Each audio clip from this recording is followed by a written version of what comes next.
First time I met Ed Van Halen, I was getting ready to go on stage opening for his band, and he's standing in my pit with Valerie right next to him and Wolfie in her arms, and he's got his guitar on, and he's like just running scales, and he's like, "Hey dude, what's up?" And I'm like, "Fuck, are you fucking kidding me?"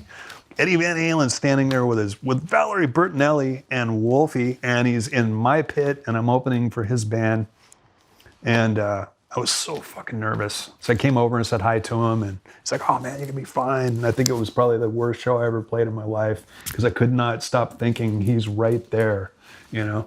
So I just couldn't focus, and I couldn't wait till the gig was over. And then after that, I was fine. But that first gig was nerve-wracking, because I just could not get out of my head that Eddie Van Halen is looking at me, and we're playing in front of Van Halen, and you know, but we ended up being really good friends, and they kept asking us to do more and more legs, and I think we ended up spending maybe 6 months with those guys. We did a leg, and they're like, "Hey, do another one. Hey, do another one," you know. And Sammy was really cool too, you know. He's another friend that I made from that era. So both of those guys, you know, there's a connection that I have with those two guys, and everybody in the band does. But as a guitar player, you know, anytime Ed would come to Seattle, he'd come pick me up, and we'd go to a pool hall and play pool, or we'd go see a band, or we'd just end up in his hotel room playing guitar all night, you know, getting drunk and playing guitars and stuff, you know, playing like Name That Riff, you know,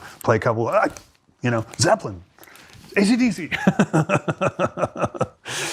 like Journey. Like, it's kind of going back and forth, you know. On that tour, he had, you know, he had the 5150 heads, the PDs that he had kind of made, and he had the Music Man guitars, the Eddie Van Halen, the EVH Music Mans, which he had just kind of designed and kind of were out. And I was like, "Man, I'd really like to have one of those, man. I think you can give me a good price on one of those." And he's like, "Fuck that, dude. I'll just give you a guitar." It's like now that it's like everybody gives me everything for free now when I can totally afford it. When I couldn't afford it, nobody would give me anything. So let me do that for you. I'll give you a guitar. I remember coming home off that tour, and I was living with Kelly Curtis and his wife Peggy, and I was living down in the basement. Not sure if Eddie Vedder was there with me yet. He moved in down there for a little while too. We were both living in the basement of our manager. He comes out, and I think it was I remember it was a nice sunny day, and he's like, "Hey man, welcome home, man. You have a good tour?" It's like, "Man, well now you can relax. Hey, by the way, you think you could clear your shit out of my garage? I'll need to put my car in there." I'm like, "What are you talking about?" He's like, "Eddie Van Halen filled the garage with gear for you. I haven't been able to park my car in my garage for months." I'm like, "Are you, what?" He's like, he hits the clicker and it goes up, and it's just like a scene from a movie. Like the whole thing is filled with like, you know, cardboard boxes, 2 full stacks, so 4 cabs, 2 heads, a couple of guitars, you know, and it's in a tiny packed garage anyway. So it's like just sitting there in the middle, and I'm just trying to process this. Like, okay, Eddie Van Halen just filled my garage with gear. And so I'm opening all this stuff out, and I still have those 2 guitars. Interesting story. I just got back I think it was last year or the year before. I was recording Degradation Trip over at Hanson, which used to be A&M, I think at the time. And Eddie gave me a gold top Music Man and a trans blue, so you could see the wood grain, you know? So I had 2 of them, right? Two EVHs and then 2 full stacks of the 5150s. And I still have those too. But I was recording Degradation Trip, and that guitar went missing in that session. And I just never knew what happened to that guitar. And I tried to track it down for years, and I just couldn't figure it out. And then in the middle, or at the beginning of probably the Rainier Fog tour, I got a call out of the blue from Dave Friedman, who designed the double J amps that we put out together. And he's like, "Man, I got a guy in Florida who's like a guitar collector, and he collects those EVHs. And I think he found your guitar." And I'm like, "Really?" And he's like, "Yeah, he reached out to me because he knows we work together."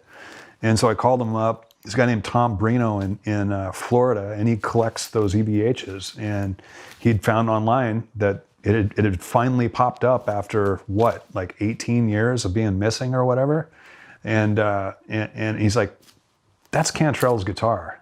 There was only, they were artist guitars, and I think they only made like 23 or 26 of each one of those, and they just went to artists. So they were just kind of gifts from Ernie Ball and Eddie to people, you know? And mine in particular, I had them routed out so that I could pull the Floyd back. I was never a big fan of a Floyd Rose. It was like the Kaler because I could kind of reef on it this way. So I had them route that out. So out of those 23 guitars, that mine are the only two that have that rear route, I think. And he's like, yeah, that's your guitar. And he showed me the sight. Sure as shit it was.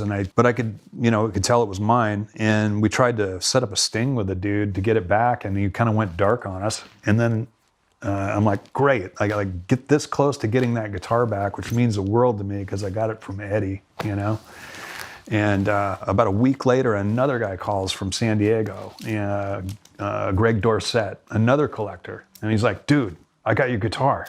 He's like, this kid wants to sell me your guitar for like $7,000. I was asking him about where he got it, and he said his dad used to work at A&M Studios. Or his dad or his uncle or something like that. So it had basically stayed underneath the bed till he gave it to the young kid. Now the kid was like 21 years old, and he wants to sell the guitar and make some money off it. So Tom bought the guitar for like $7,000 or whatever, and then just drove it up from San Diego and gave it to me. He's like, I don't even want you to pay me back, man. This is your guitar, and you should have it. Then I call Ed, and I tell him the story. He's like, you remember those guitar that went missing I told you, that gold top that you gave me? Yeah, man.